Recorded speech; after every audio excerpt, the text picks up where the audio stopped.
Glória a Deus. Queria convidar os irmãos a abrirem no Evangelho de João, capítulo 14. Não só o versículo 21, mas nós vamos ler alguns outros versículos.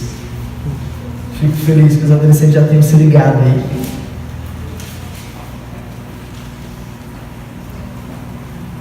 João 14, capítulo 14. Nós vamos ler a partir do versículo 15.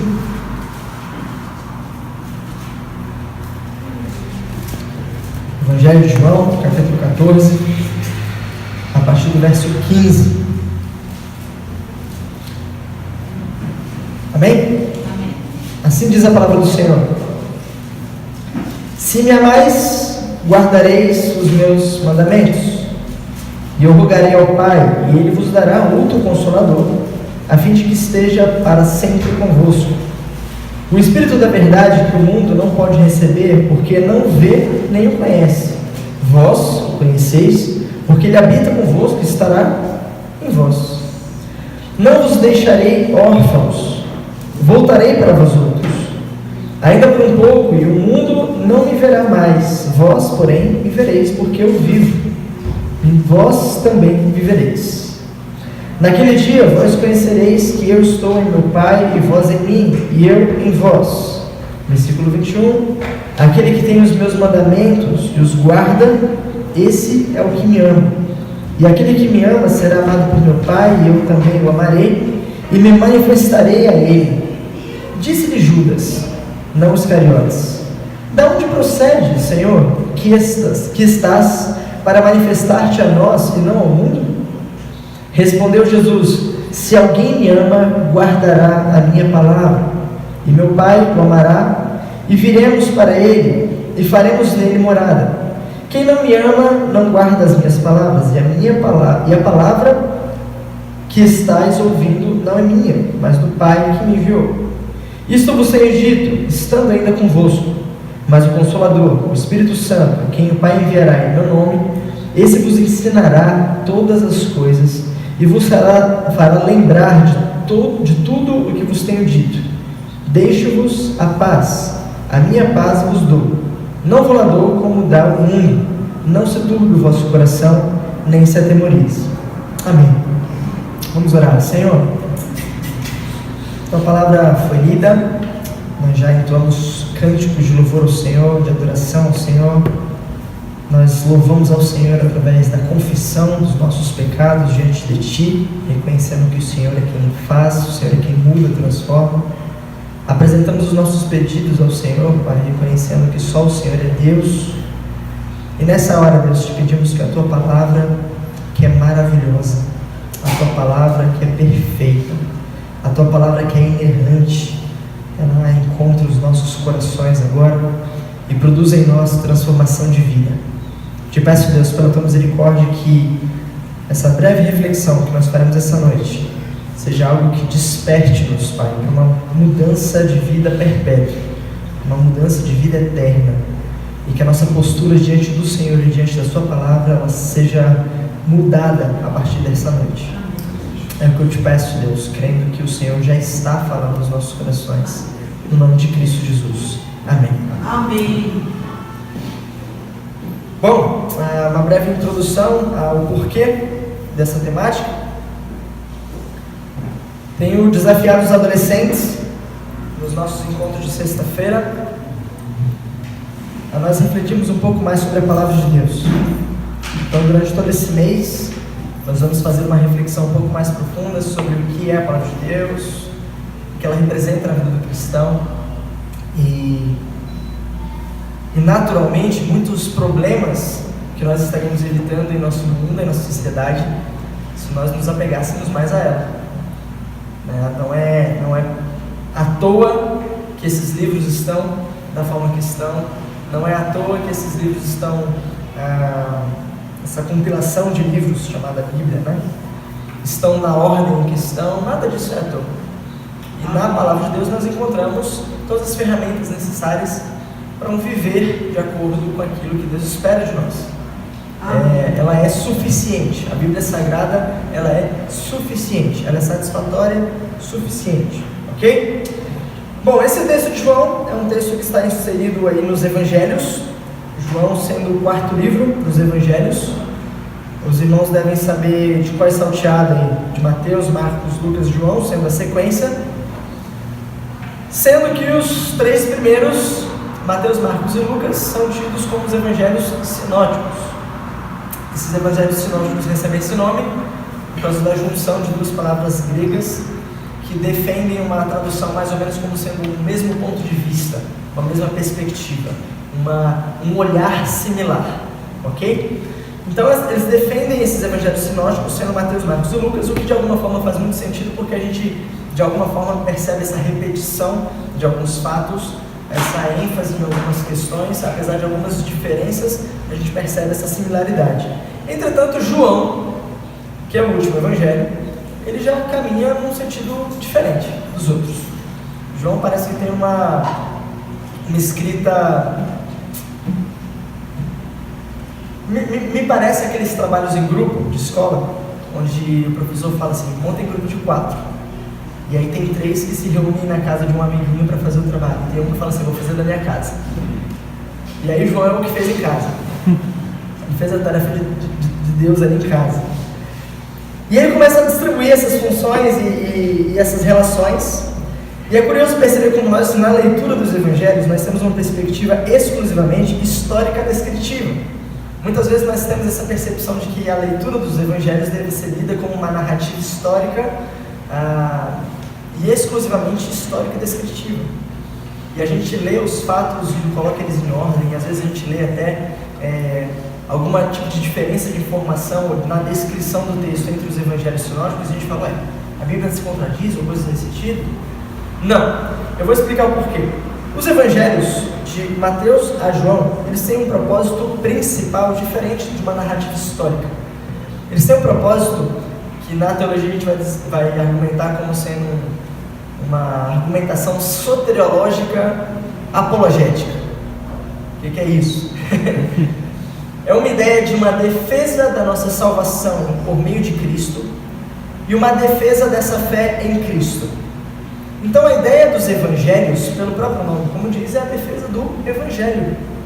Então os evangelhos eles não têm uma fundamentação, uma forma de escrita baseada em ser histórico-descritivo, mas o intuito principal de defender qual é o evangelho e por que esse evangelho é dessa forma e combater os evangelhos errados que talvez já estivessem surgindo, agregando informações. Então ele se revelou através da pessoa de Cristo e ele compartilhou os momentos e as circunstâncias que Cristo passou para defender a ideia do que é o verdadeiro evangelho. E talvez essa seja a perspectiva correta de se ler os evangelhos, uma perspectiva onde a gente discrimina e a gente percebe o que é o evangelho de Cristo Jesus. E aí, obviamente, os destinatários de uma percepção mudam um pouquinho conforme você vai lendo os evangelhos. Você começa a perceber que em Mateus você começa a perceber o Messias como sendo o rei. Você tem essa perspectiva do rei, o rei que veio.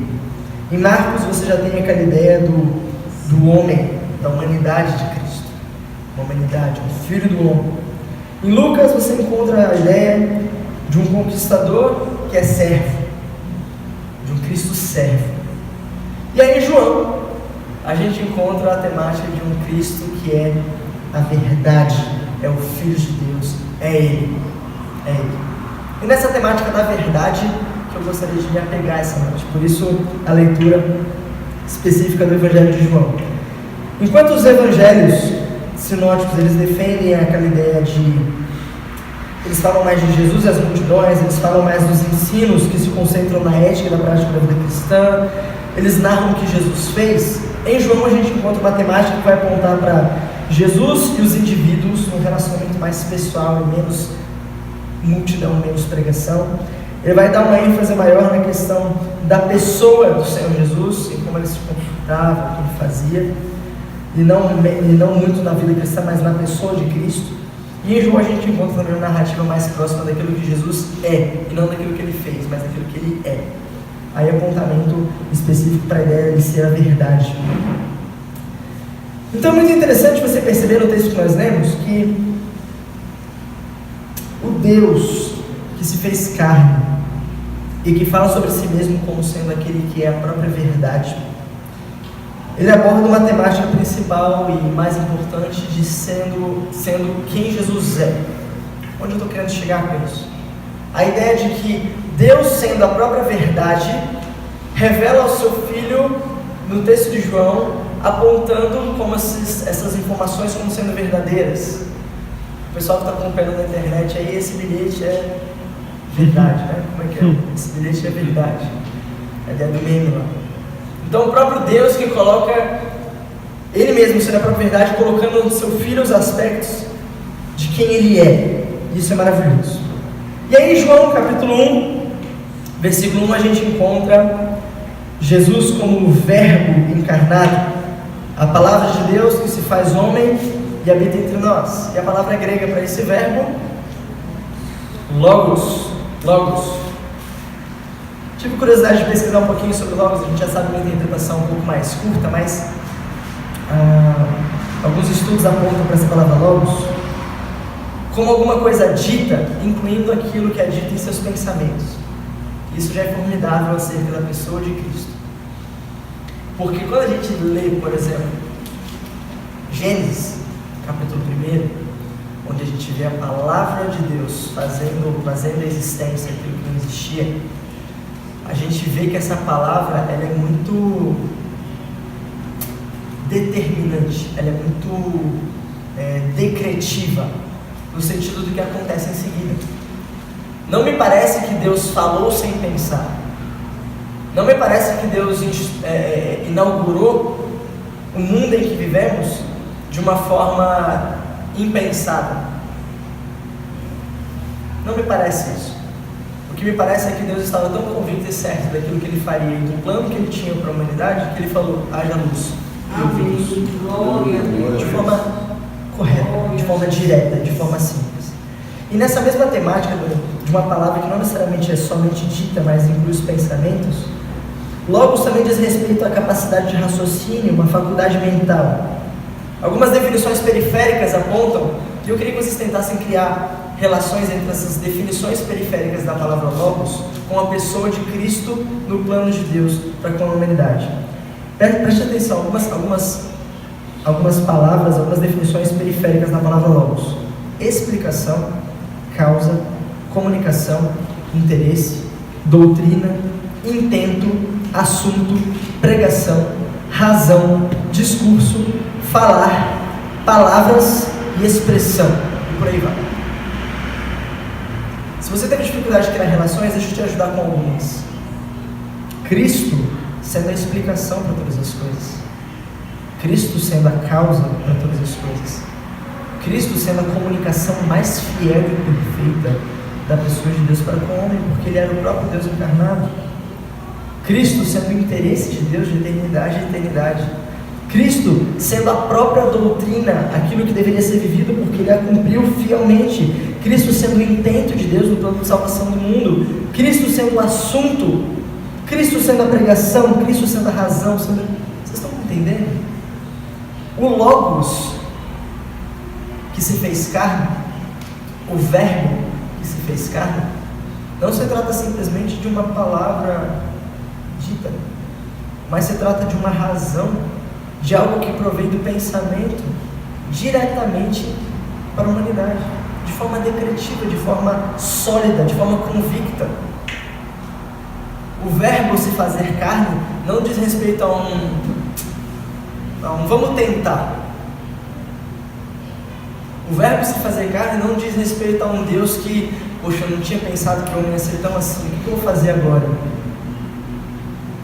O verbo se fazer carne é desde o intento de Deus, da fundação do mundo, como também é a causa de todas as coisas, por meio dele, para ele, por causa dele são todas as coisas. Então, a gente começa a entender que o Logos de Deus, a palavra de Deus, na pessoa de Cristo Jesus, não diz respeito a uma mudança de planos, a uma poesia da pessoa de João de forma tão solta no tempo e espaço, como alguém que muda a introdução do trabalho em grupo. Não, ele está somando tudo aquilo que foi dito em outros evangelhos, está fortalecendo isso através dessa ideia. O uso do logos aponta principalmente para uma raiz judaica. A ideia que eles têm aí, que João teve principalmente na sua argumentação, é a ideia de trazer à tônica temas e assuntos e termos que eram usados no Antigo Testamento, na origem judaica, para entender e explicar para aquelas pessoas que aquele que era essa palavra, aquele que era esse verbo, agora se fez carne e é o Messias. Então, com uma característica de convencimento no que diz respeito ao Cristo sendo Messias, e na sua natureza, obviamente, pré-existente nos textos do Antigo Testamento, como aquele que estava desde o princípio e que agora haveria de vir.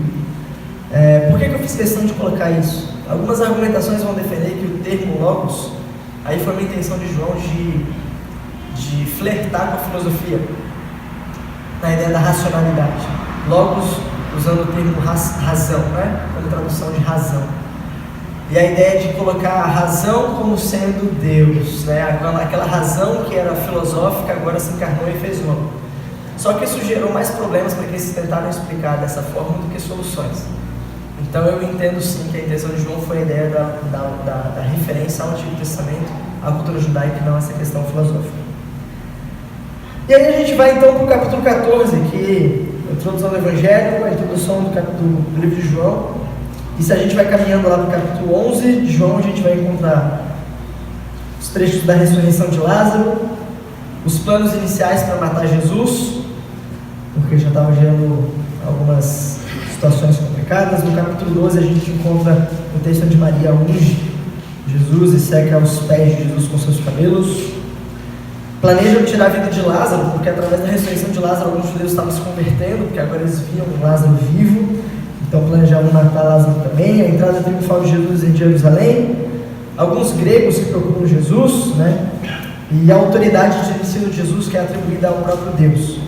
Capítulo 13 a gente encontra Jesus lavando os pés dos discípulos e o ensino sobre a humildade, a exposição de Judas como aquele que seria o traidor, e a gente encontra aquele texto que é muito bonito do apóstolo João inclinando o peito, né? A sua cabeça sobre o peito de Jesus e perguntando a ele quem haveria de ser. Então Jesus fala, aquele que molha o pão, etc. Então Jesus coloca aquele novo mandamento como o amor sendo a marca, né? Uns pelos outros sendo a marca daqueles que seriam seus discípulos, e Pedro sendo avisado de que o negaria. E então finalmente a gente entra no capítulo 14, onde Jesus está falando com os discípulos. Jesus está falando com os discípulos aqui, e ele dá essas orientações. E aí em seguida ele promete o Consolador, e a continuidade do texto vai apontando para isso. Eu queria dar uma ênfase especial, prometo que eu não serei muito longo. Eu quero passar um vídeo para os irmãos para agregar aquilo que a gente tem pensado aqui. Em 3 versículos, em particular, que repetem as mesmas palavras e as mesmas mensagens, basicamente. Versículo 15: se me amais, guardareis os meus mandamentos. Versículo 21: aquele que tem os meus mandamentos e os guarda, esse é o que me ama. E versículo 23, respondeu Jesus: se alguém me ama, guardará a minha palavra. Os 3 versículos apontando, fazendo um apontamento exatamente para essa característica de mandamento e a importância de nós guardarmos esse mandamento. Mandamento, lei de Deus, palavra de Deus, adolescentes que estiverem anotando. Mandamentos, uma das palavras que a gente lê no Salmo 119 como uma sendo referência à palavra de Deus, às escrituras sagradas. E agora o termo guardar, guardareis, como uma demonstração de amor. O termo guardar aí é traduzido pela palavra teros. A ideia do termo teros é a ideia de uma vigília. Que curioso. A ideia de uma vigília, mas não a nossa vigília, tá bom, queridos? Não a nossa noite virada em oração, mas a ideia de uma vigília, de um soldado que está atento, observando possibilidades de risco que gerem ferimentos e sofrimento para si e para o seu corpo. Essa é a ideia da vigília, a ideia de um soldado guardião que guarda, que protege, que preserva aquilo que está sendo protegido, que está sendo guardado. Se a gente faz alusão dos mandamentos de guardar, então a ideia é um soldado que está protegendo os mandamentos, protegendo a lei do Senhor, a palavra de Deus. Uma boa tradução, uma tradução mais próxima daquilo que seria o literal da palavra teros, do seu significado, é conservando os olhos em. É como se eu estivesse observando de maneira fixa, atenta, diligente alguma coisa. Estou guardando aquilo, estou protegendo aquilo.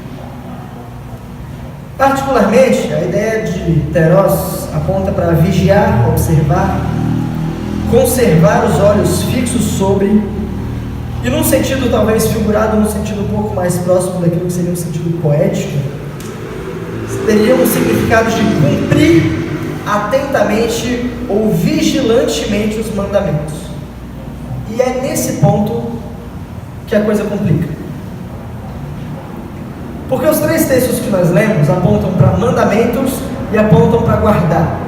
E se a gente entende os mandamentos como a lei de Deus, e a gente entende guardar como esse cumprir cuidadosamente, diligentemente os mandamentos, implica que amar a Deus é viver a Bíblia. Amém. Amar a Deus é praticar as Escrituras. Glória a Jesus. Amar a Deus não é se atentar ao conteúdo, mas ter os olhos tão fixos, tão atentos, tão diligentes àquilo que se protege, que aquilo se torna algo vivido por você, se torna algo prático por você. A ideia de logos sendo a palavra e teros sendo a obediência, o cumprimento dos mandamentos de Deus. Deixa eu fazer um breve parênteses aqui, queridos. Eu tenho certeza que todos vocês sabem que o mundo jaz no maligno.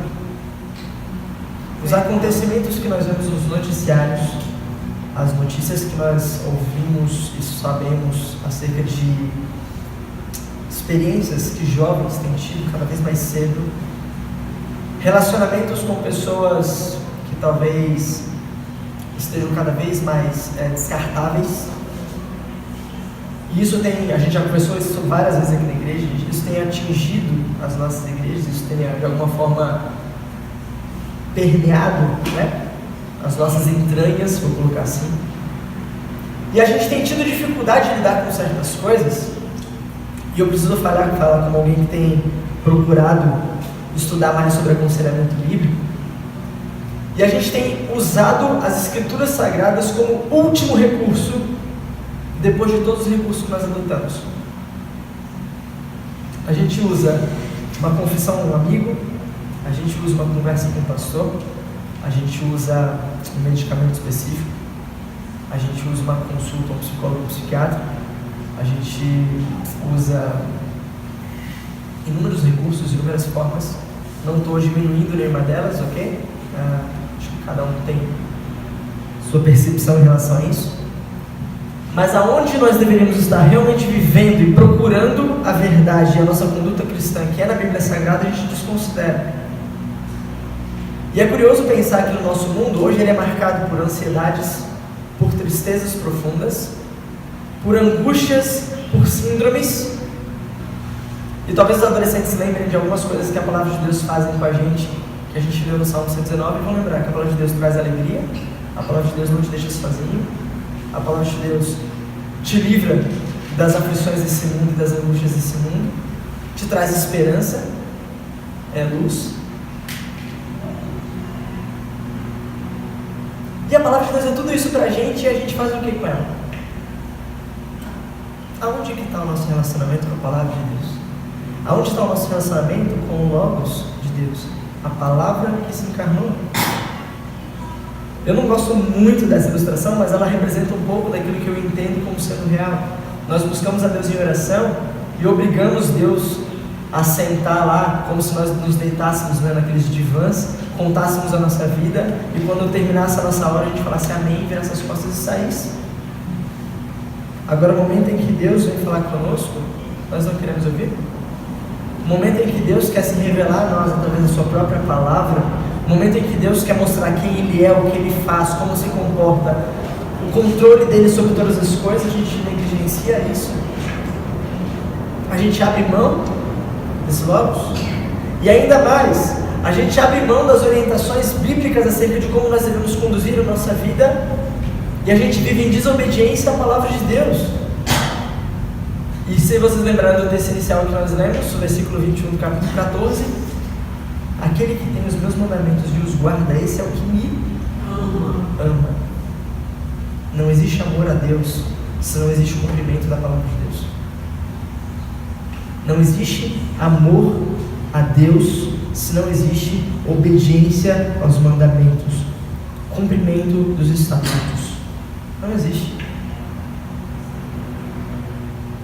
Eu fico pensando sobre médicos que muitas vezes consultam pessoas, e alguns irmãos acompanharam mais de perto o caso do avô da Jaque, que deu problema no seu pé, que eu acho que é elite, e ele recebeu orientações firmes em relação à forma como deveria tomar os antibióticos, ao cuidado com o seu pé e a limpeza do seu pé, para que evitasse que aquilo piorasse.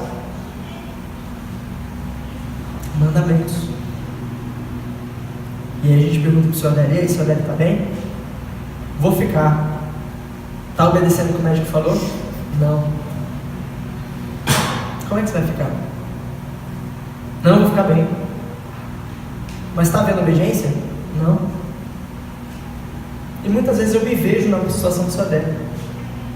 Momentos onde muitas vezes eu falo para Deus: Deus, o que está vendo comigo? Que angústia é essa? Que tristeza é essa? Que aflição é essa que está no meu coração? E a confrontação é sempre a mesma. Vai na palavra. Conhecereis a verdade vos libertará. Mas você tem que conhecer a verdade para isso. Você está chorando sem querer tratamento. Você está reclamando de dor sem tomar medicamento. E quantas vezes nós não fazemos isso, queridos? Quantas vezes nós não fazemos isso? Feche parênteses. A ideia do Logos e do Teros, sendo palavra e obediência, é mais ou menos a ideia do Logos como Cristo e Teros como sendo cristão. Quão maravilhoso seria para nós se, quando as pessoas falassem assim: o que é a verdade? Elas olhassem para mim, que sou obediente a Cristo, e vissem em mim o reflexo daquele que é a própria verdade. Olhassem para mim em obediência à palavra e reconhecessem a própria palavra. Um apontamento direto. Por quê? Porque eu sou obediente àquele que é. Então, se eu sou obediente àquele que é, as pessoas olham para mim e conhecem aquele que é. Como o próprio Cristo que falou: aqueles que vêm a mim, vêm ao meu Pai. Por quê? Porque eu e o Pai somos um.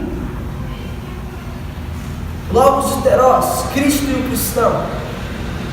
Um Cristo que é apontado na sua palavra, um verbo encarnado, e o cristão é aquele que se aposta, de alguma forma ele recebe essa palavra e toma para si. E nesse sentido é o que nós somos, ou aquele que é, e o que nós devemos ser.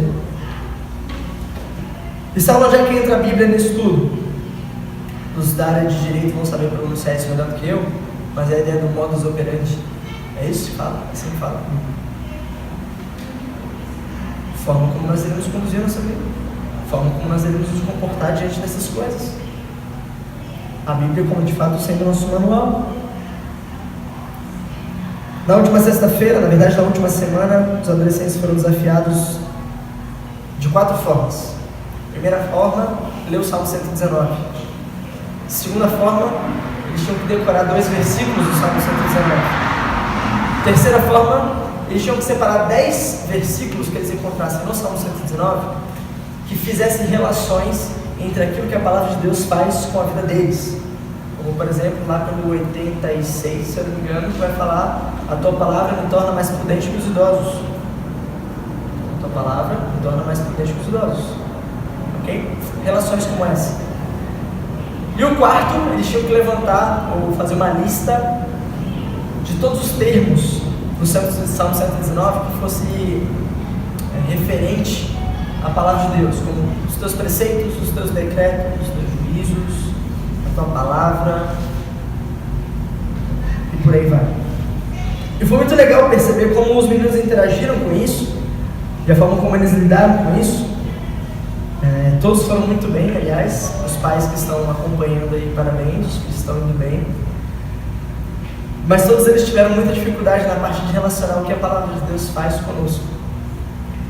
Todos eles. Por mais que eles levantassem os versículos, E eu parei para pensar que nós, como adultos, também temos dificuldades. Quando nós falamos da Bíblia Sagrada, nós falamos, é a palavra de Deus. Amém, é mesmo. E o que a palavra de Deus faz conosco?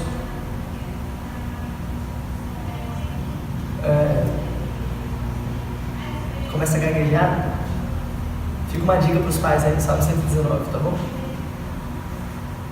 E é curioso perceber isso porque a Bíblia Sagrada, ela se oferece a nós como consolo, como refúgio, como sabedoria, como esperança, como fidelidade, como força, como honra, como firmeza, como perseverança, como vida. Creio que alguns dos irmãos já passaram por momentos de luta muito grande e sem saber o que fazer, sentaram, abriram a Bíblia e começaram a ler. E mesmo que não tivessem resposta, aquilo foi suficiente para trazer refrigério, calma. Amém. Glória a Deus. Mas é só um livro? Não, não é só um livro. É Logos. É palavra de Deus. Uma palavra que se fez carne. Uma palavra que aponta para ser uma causa de todas as coisas. O que me preocupa? Caminhando já para a conclusão. O que tem me preocupado? Nós temos tornado a Bíblia Sagrada um acessório da nossa vida cristã. Nós temos tornado a Bíblia Sagrada como algo que nós pegamos nos domingos, como algo com que nós nos relacionamos em momentos de aflição. E graças à misericórdia e à bondade de Deus, ela tem esse efeito remediativo também. Mas como é maravilhoso usufruir de uma Bíblia que é preventiva, de uma Bíblia que trata o nosso coração antes que o problema chegue, de uma Bíblia que traz soluções para a nossa vida, para a nossa jornada cristã, antes mesmo que os problemas se apareçam. E quando os problemas aparecem, você já sabe como lidar, porque você tem tranquilidade e confiança em Deus, e mesmo que você não saiba como lidar, você conhece o Deus das Escrituras Sagradas, que é poderoso para fazer infinitamente mais do que pedimos ou pensamos. De um Deus maravilhoso que conduziu o povo, de um Deus maravilhoso que tem conduzido o povo, de um Deus maravilhoso que ofereceu o seu próprio Filho por nós. E outras tantas coisas que a Bíblia Sagrada nos renova a mente. E esse afastamento de Deus, na medida em que aumenta, ele é proporcional ao nosso afastamento das palavras, da palavra de Deus. Quanto mais nos afastamos da palavra de Deus, e é o que tem acontecido, mais nós temos nos afastado do próprio Deus. E quanto mais nós nos afastamos de Deus, mais nossa fé tem sido vazia, tem sido sem propósito, tem sido fraca.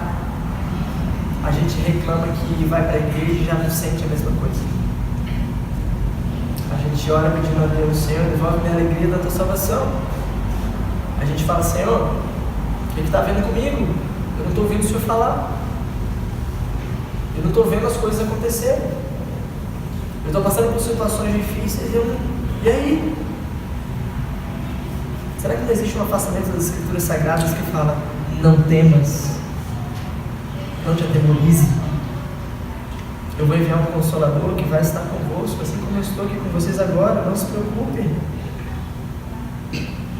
Vocês entendem isso, queridos? Eu acabei de ler isso, e talvez isso já tenha saído do nosso pensamento. A gente já está preocupado com o que vai acontecer amanhã, e quando deveria de fato estar pensando, não se atemorize, o Consolador está contigo. Ele é vida. Glória a Jesus. O quanto nós amamos a Deus. Será que de fato nós temos guardado os mandamentos nesse sentido de sermos vigilantes quanto à sua palavra? Será? Antes da conclusão, eu queria passar um vídeo para vocês. Esse vídeo é de uma peça de teatro chamada Jardim do Inimigo, uma companhia de teatro chamada Giovanni Si, os adolescentes já viram. É um trecho desse teatro. É muito bom. Eu não vou falar que eu concordo com absolutamente tudo que ele vai falar nesse vídeo, mas a reflexão ela é 100% válida. Então vamos assistir esse vídeo e em seguida eu faço a conclusão. Crente sem compromisso, cadê você? Glórias ao Deus o soberano! Eita! Eita, eita, eita, eita, eita! Aleluia! Já percebeu que crente sem compromisso sempre chega atrasado na hora do culto? É porque você toma posse da palavra que diz: Deus habita no meio dos louvores. Aí você chega bem no meio do louvor, né? O que você quer, rapaz? O que você quer? Sai! Tá amarrado, mano. Você é louco, velho? O que você quer, garoto? Em nome do apóstolo Rina, sai! Você é louco? Ele tá aí, você vai apanhar. Você é louco? Você é doido? O que você quer, garoto?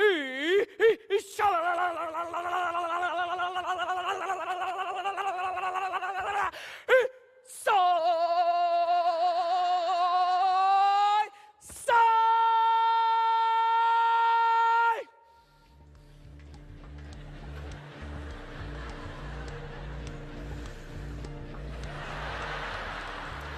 Eu não saio, não! Você é louco, mano? O que você quer, garoto? Tá louco? Como assim não vai O sair? que você quer? Você não sabe quem sou eu, né? Quem é você, garoto? Eu sou filho de crente. Ô, Pai Senhor, irmão, Pai Senhor. A paz, Pai Senhor, a parabéns, paz do Pai Senhor. Senhor. Bem. Olha, os meus pais dão o dízimo todo mês. E ó, tem mais. Quer saber por que você tem que sair daqui correndo? E agora? Por quê, rapaz? Porque eu nasci na igreja.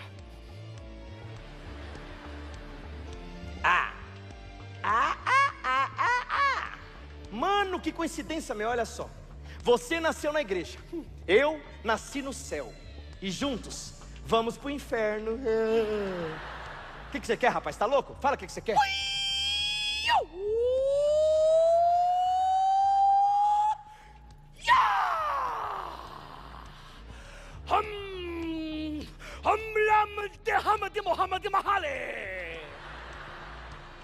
Eu acho que ele tá endemoniado, gente. O que você quer, rapaz?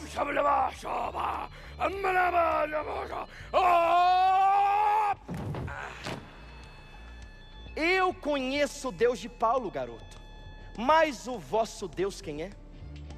Tem gente aqui que acabou de rir de você mesmo.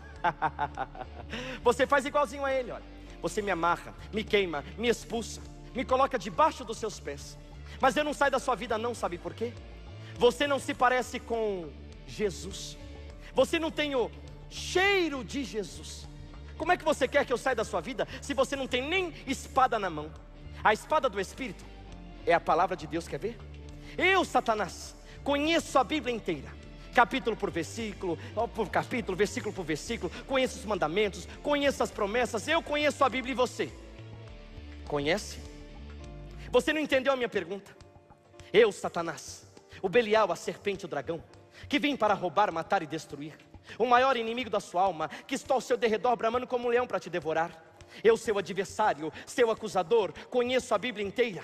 E vocês, ó figos bons, romãs, árvores plantadas em beira de ribeiro, jardim regado, carvalho de justiça, membros do corpo, sol, filhinhos, ministros do evangelho, embaixadores de Cristo, conhece essa palavra inteira? Deus, aqui tem pessoas que perderam para Satanás na palavra. Você não tem vergonha de perder para Satanás na palavra, não? Sabe o que você perde? Eu, Satanás, só conheço a letra. Eu só sei o que está escrito aqui. Agora, se você chegar na tua casa hoje e abrir a Bíblia, o Espírito Santo, ele não vai te mostrar somente a letra como eu conheço, porque ele vai te mostrar a revelação que há por trás da letra. É por isso que eu não quero que você leia a Bíblia. É por isso que eu quero que você fique longe dessa palavra, porque aqui dentro está escrito: conhecereis a verdade e ela vos libertará. Você não precisa ler isso aqui, ok? Isso aqui não te interessa. Não sei nem por que eu estou pedindo para você não ler a Bíblia. Você não vai ler mesmo. Isso aqui, ó, não te interessa, tá bom? Eu não quero radicalizar, não quero ser um cara radical de maneira nenhuma. Então vamos aproveitar. Eu não quero falar nada. Eu não quero dizer que todo mundo que está aqui não gosta da Bíblia. Então eu vou fazer simplesmente um teste. Vamos saber se você gosta ou não gosta. Vamos lá, saber se você é um crentinho meia boca ou se realmente você tem compromisso com Deus. Vamos falar da sua rotina. Como é que é? Você acorda cedo, vai para a escola, vai para o trabalho. E aí alguma vez já aconteceu isso, ó? Meio-dia, Uau, já deu meio-dia, eu vou chegar em casa hoje à noite, eu vou ler a palavra. Que vontade de ler a Bíblia que eu estou hoje. Eu vou mergulhar nessa palavra, eu quero entender o que Paulo estava dizendo naquele momento. Uau, já são 17 horas, o meu dia já está acabando. Eu vou chegar em casa hoje e eu vou entender o que Jesus estava ensinando naquele versículo que mexeu tanto comigo. Hoje eu passo de 4 a 5 horas mergulhado na palavra com certeza. E aí? Alguma vez isso já aconteceu com você? Essa expectativa pela palavra, essa fome de entender a Bíblia já te acompanhou alguma vez? Tá bom, vamos então dar uma moral para você. Como é que é depois de um culto, de domingo, ou de um culto como esse? Como é que é a sua rotina? Você chega em casa, liga a televisão, vai vendo um programinha com a família, pega alguma coisa para comer, pega no sono e dorme. Ou então outros que vão chegar em casa hoje, aí vão chegar em casa lá e pega alguma coisa para comer, vai para o seu quarto, acessa a internet e fica de 4 a 5 horas conversando com seus amigos virtuais. Estou exagerando? É claro que não. É exatamente isso que muitos vão fazer hoje quando chegarem em casa. Vão ficar de 4 a 5 horas conversando com seus amigos virtuais. Eu duvido que você vai chegar em casa hoje e você vai ficar mergulhado na palavra até as 4 da manhã, jamais. Olha, eu devo admitir e confessar algo. Vocês me divertem, sabia? Eu nunca vi uma geração como essa, que cresce tão rápido, mas cresce sem base, sem conhecimento. E olha, toma cuidado, porque a Bíblia diz que o povo padece por falta de conhecimento. A qualquer momento eu posso enganar você e você não vai nem perceber. É melhor você ficar ligado. E aí? Eu não consigo entender. E sabe o que eu acho mais bonito em vocês? A dedicação que vocês têm na hora do culto. Porque aí alguém sobe no altar e diz assim: quantos aqui amam a Jesus? Levanta a mão e diga amém. Aí você levanta a mão e diz amém. Aí o irmão diz: eu não entendi direito. Quantos amam a Jesus? Diga aleluia. Você grita aleluia. Você ama Jesus? Realmente você ama a Jesus? Tá bom, então vamos entender. Quantos aqui que amam a Jesus? Amam mesmo? Já decoraram o sermão da montanha inteiro? O sermão, não estou dizendo a Bíblia. Alguns capítulos de Mateus. Quantos aqui já decoraram? Não, peraí, Satanás, aí você está sendo radical demais, está sendo religioso. Não é assim que funciona. Eu não preciso conhecer tanto assim a Bíblia, né? Você sabia que um menino de 12 anos, 12, um filho de um muçulmano, já conhece o Alcorão inteiro? 12 anos. Ele não conhece alguns capítulos, ele conhece a Bíblia inteira. E o seu filho? Quantos capítulos da Bíblia o seu filho conhece? Também tem um pai vagabundo igual você em casa, que não mostra para o seu filho o caminho que ele deve andar, é incapaz de sentar à noite e abrir a Bíblia. É claro que seu filho não vai querer ser um leitor da palavra se você passar a maior parte do tempo fazendo outras coisas. Igreja, povo de Deus, eu não consigo entender vocês. Como é que você consegue viver sem conhecer a Deus? Como eu falei, eu não concordo 100% com o que foi dito, mas vale a reflexão. Vale pensar um pouquinho sobre algumas acusações que esse Satanás de teatro aí fez a nós como igreja. Algumas confrontações que ele fez, e em particular com aquele cristão sem compromisso do início. Fica um pouco mais difícil a gente entender nesse contexto, só dessa cena, mas no contexto do teatro todo, ele é um cristão completamente sem compromisso.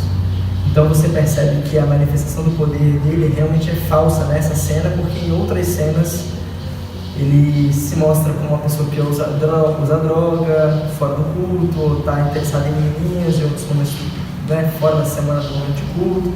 Então ali ele está bancando um cristão, tá bom?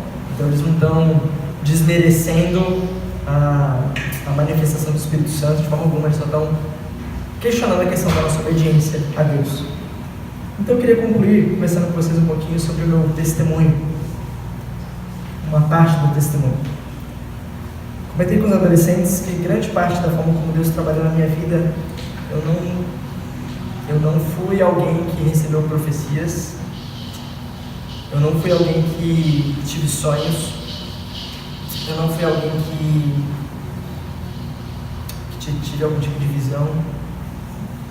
Na verdade, eu tive sim algumas experiências com o Senhor. Eu sou muito grato a Deus por isso. Mas toda a forma como Deus conduziu a minha vida foi pela Sua palavra. Toda a forma como Deus conduziu a minha vida foi apontando para a palavra.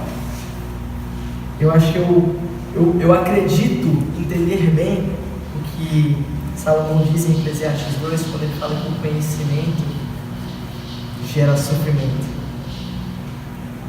Por quê? Porque quanto mais conhecimento de Deus você tem através da sua palavra, mais responsabilidade você tem com aquilo que você adquire, e mais compromisso você deve ter no cumprimento dessa palavra, em guardar esse mandamento no coração.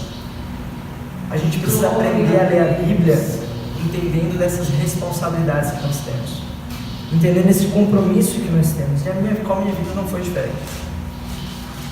A minha vida não foi diferente. A minha vida, as escolhas que eu fui tomando acerca da minha vida foram escolhas orientadas pela palavra de Deus. As orientações que Deus deu para a minha vida, para a criação do meu filho, para a condução do meu casamento, para a obediência aos meus pais, para a escolha de trabalho, para o direcionamento da minha vida, foram norteadas pela palavra de Deus. Tem sido, eu sou grato a Deus por isso.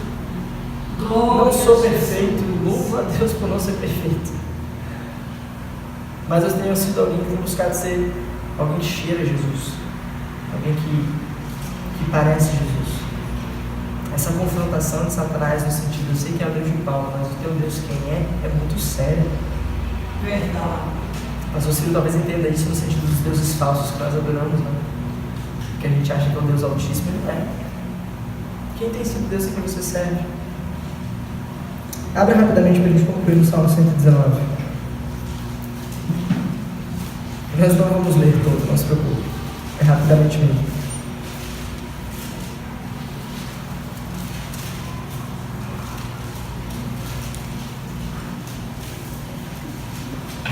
Queria ler alguns versículos com vocês. Olha só, Salmo 119, a partir do versículo 4.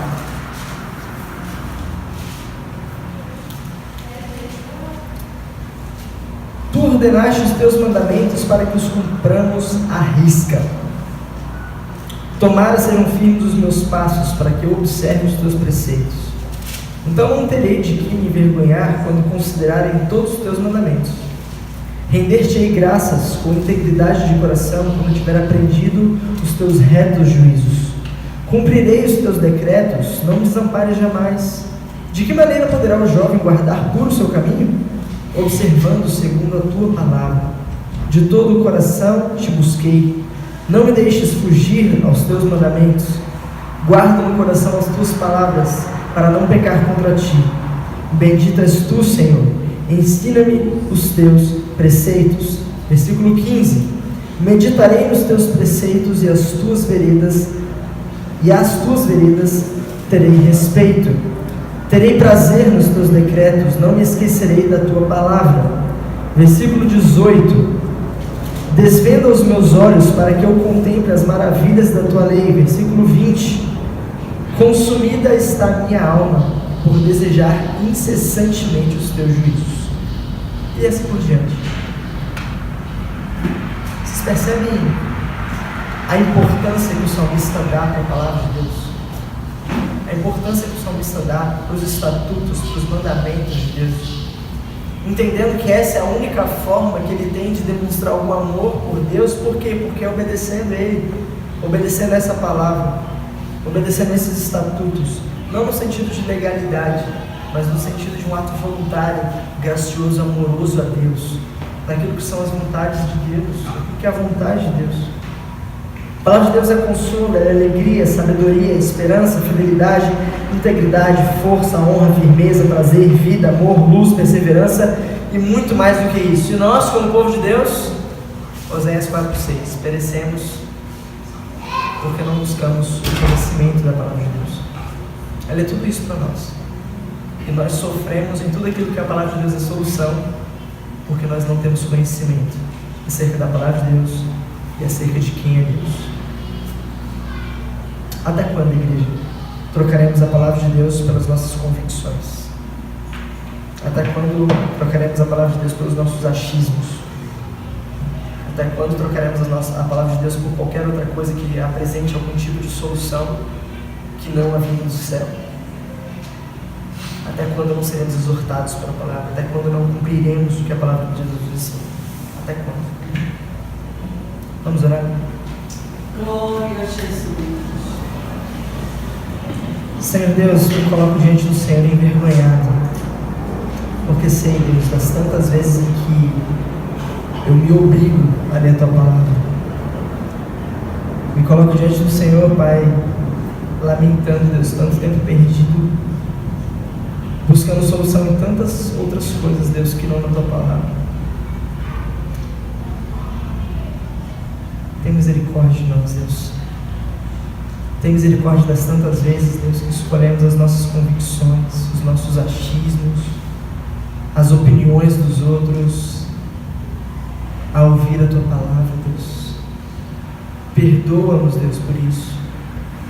Perdoa-nos, Deus, por tantas vezes em que somos mentirosos e falamos que amamos ao Senhor, mas viramos as costas para a Tua palavra, para o cumprimento dos Teus mandamentos. Perdoa-nos, Deus, por tantas vezes em que Tu, que é verbo e que se fez carne, habitou entre nós, Deus, e que se revela a nós através da Tua palavra, através dos Teus estatutos, Deus, nós viramos as costas, nós nos afastamos, nós nos silenciamos, fechamos os olhos, os ouvidos para a Tua palavra. Tem misericórdia de nós, Deus. Tem misericórdia de nós.